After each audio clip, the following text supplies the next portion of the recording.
right. And we had some busts to talk about too. You're gonna get like the saxophone sound, Kyle. Here's our first, and that is Ohio State and their offense as a whole. Playing against Indiana, not a top-tier opponent by any means. Obviously still a Power 5 school, but not the best team they're going to play. That's for sure. And they came out struggling to move the ball in both phases of the game. Passing-wise, Kyle McCord came out and started, as we knew he would, and then got benched just once. Like Devin Brown had like 2 drives, I think, which isn't what I expected. Especially not what I expected once Kyle McCord struggled. And struggle he did. 20 completions on 33 attempts, 239 passing yards, no touchdowns, and an interception, and a pretty bad interception. He rolled out right and then threw across his body towards the middle of the field, which is like, QB 101. Don't do that. Unless you're like Caleb Williams or Pat Mahomes. Yeah, exactly. So that's not great for him. Devin Brown, like I said, came in and then threw 3 attempts. Completed 1 pass for -2 yards and handed off the ball a few times. And then the running game, good, better than the passing game, but still not impressive. They averaged just 4.8 yards a carry as a whole. Travion Henderson leads the way in attempts with 12 attempts for 47 yards. Chip Trayanum behind him with 8 attempts for 57 yards. So a very efficient day for Trayanum on the ground. And then Mayan Williams mixes in with 7 carries for just 25 yards, but gets the 2 touchdowns. So vulturing those red zone carries as he does. And then the wide receivers, not what we expected at all. Marvin Harrison Jr., many believe he's the best wide receiver in college football, myself included.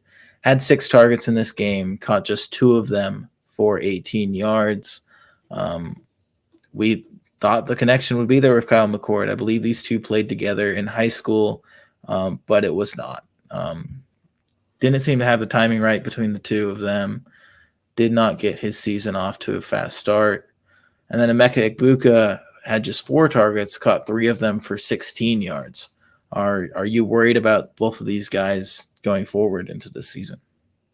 How can you not be? I mean, maybe it was just a bad game for McCord, but for me, kind of all off season, the lack of like effusive praise and the lack of a clear winner in the QB contest has been a little bit concerning, right? Just enough to like most of you all in the Debbie community were like, oh no, they're both awesome, they're both great. And just like, yeah, it doesn't usually happen like that, right? Like if you don't have a QB1, you probably don't have QBs, right? Like that's the old statement, right? So I was willing to be like, I drafted McCord when he was floating around in one of my supplementals, spent some money on him there, but yeah, maybe it was just a bad game. I'm old enough to remember CJ Stroud starting slow when he took the reins over for the offense, had a couple of bad games, and then quickly put those fears to rest. And I'm not worried about Egbuka or Harrison from a Debbie perspective, although if it's a really bad season, you wonder if it doesn't, just like slightly weigh down their draft stock from being like top 5 and top 15 guys to a few picks later. But for CFF right now, I'm terrified because if you have those guys, you invested highly in them and you were relying on them to win your leagues. And it looks like, I'm not saying it's going to be like this every week, but it looks like they might not be consistent. And that's what you need from a guy that, was your wide receiver 1 and probably you're like 101 to 103 in a draft. How do you feel about it? I agree with you completely. But I'll be optimistic. I think I'm still optimistic. I think one of these quarterbacks will find a way to perform. I didn't think McCord looked completely horrible. I thought the ball came out of his hand really well. Just needs to improve the decision making a little bit. Missed some open guys.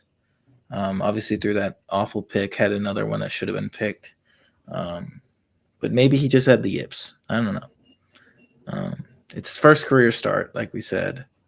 So, Yeah, I mean, he's got Brown breathing on his neck, nipping at his heels. Yeah. You would have liked to see him smooth it out in the second half, though. You know what I mean? Like, Mhm. it started rough, a couple of bad drives, and then it got better. But I don't know. I think either it'll get better or we'll be seeing Brown out there in a couple of weeks. Yeah. And if he don't get better, then they're gonna move heaven and hell to get a transfer in. So